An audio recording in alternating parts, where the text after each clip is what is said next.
Good morning, family. It's Wednesday, November 14th, 2018. I love you all very much. I pray you have a blessed day, that you honor God with all of your words, thoughts, and deeds, that you love one another. And I encourage you children to be diligent in your schoolwork today, and boys, be diligent in all that your mother gives you to do today with your hands and with your minds and your schoolwork. Madeline, I pray that you'd continue to grow as a beautiful young woman, and just listen to your mother as she seeks to teach you what it looks like to manage a home and to raise a family. And I pray that you'd all you children would seek God's wisdom today for what His will for you is today. And Kelly, I pray God gives you relief from all the things that ail you oftentimes, and that you would enjoy this time that God has given you, and do it with all your might. So, before we get started specifically into the chapter 3 today of Essential Truths of the Christian Faith, I just want to relay a story to you that I had, of an encounter that I had yesterday with a gentleman at work. I think it really relates to today's chapter very well. So I've had many conversations with this gentleman over the years, sharing the gospel with him and just bantering back and forth with the truth of God's word, and challenging him on his worldview. It, what this conversation reveals to me is a couple things. Number one, though this man denies that Jesus is Lord and he denies God, in terms of the God that's revealed to us through the Bible. He is what you might call a deist. He does believe in a higher power of some sort, which that is not salvific. He does not, like as I said, he denies that Jesus is Lord, that Jesus is even God Himself, and for that he is at war with God. But it does show one thing, that he looks at the world around him and he recognizes God's handiwork. Number two, he, in his idolatry, which, let me explain his idolatry real quick. He worships his own thought processes. He believes that his mind is the standard of right and wrong, that he believes that he himself has the ability to tap into divine things just through effort and meditation. And he very much worships, he wouldn't admit this, but he worships the creation. He worships Mother Nature as if it is divine itself. And so he shows himself to be very religious, and he would deny this. He would deny that he's religious, but he shows himself to be very religious. And then lastly, he recognizes that there is,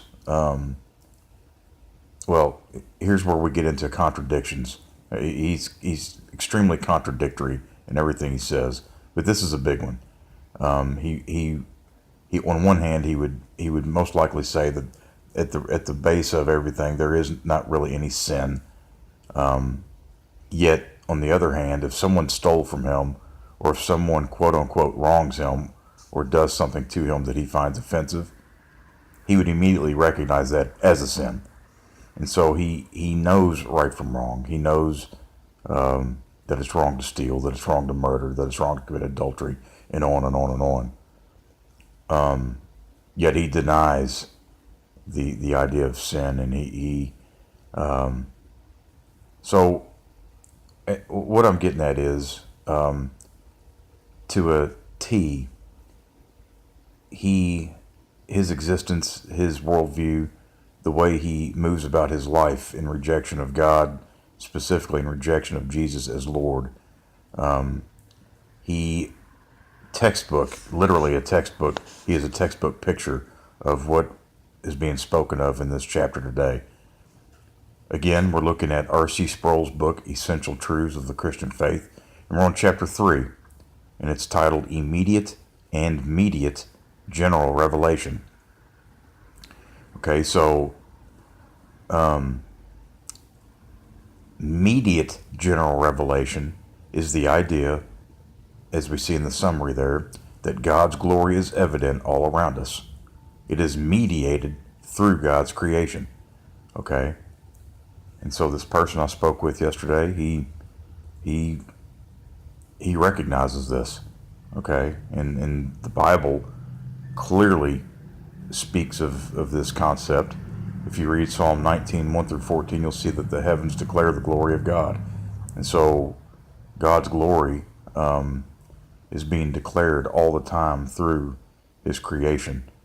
And if you turn over to Romans 1 here, which is another one of the Bible passages for today, we see that the wrath of God is revealed from heaven against all ungodliness and unrighteousness of men who by their unrighteousness suppress the truth.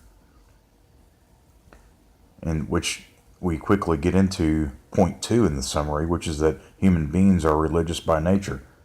And it says instead of worshiping God and giving thanks to him, they begin worshiping the thing created. And that's what human beings do. We are religious by nature.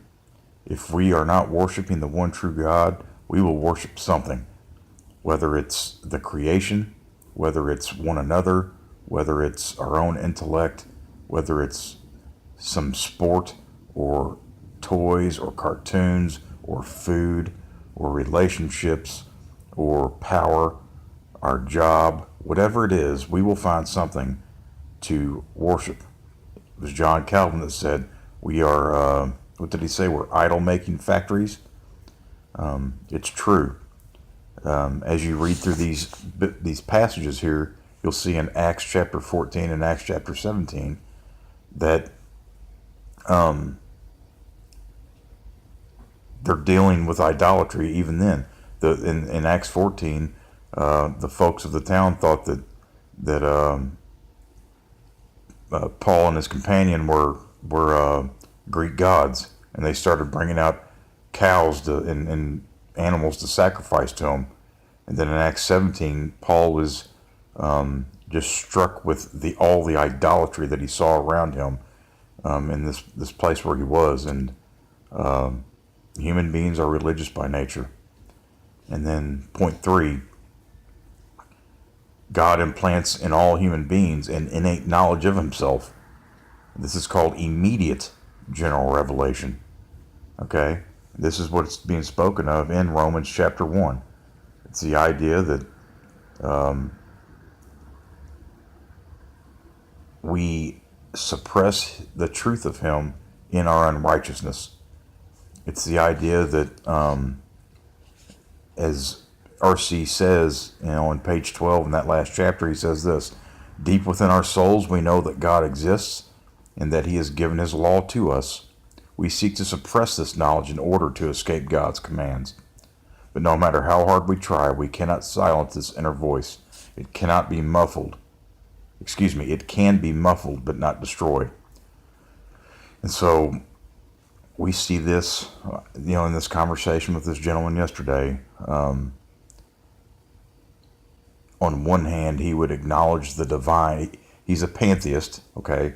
So he believes that everything is God and God is in everything. And so for him, God is not this personal being that reveals himself to us through general, mediate general revelation and immediate general revelation, but that God is this impersonal thing that just exists and just is, and it's he would say that it is up to us as humans to tap into that. It's like this power that you tap into. And what he doesn't understand, and what many people, and what we sometimes struggle with in our own lives, is that God's ways are higher than ours, and his thoughts are higher than ours. And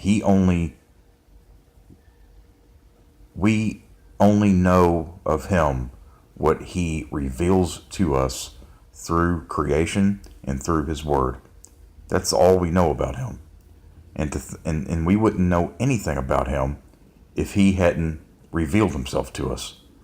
He is so much different.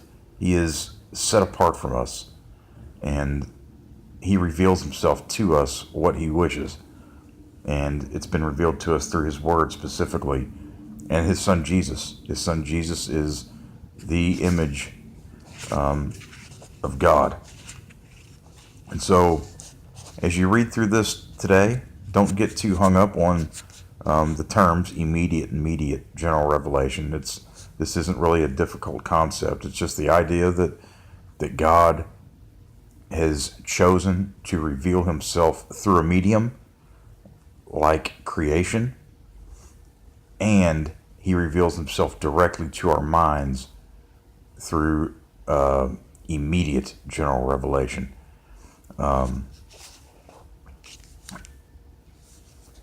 How can you apply this today?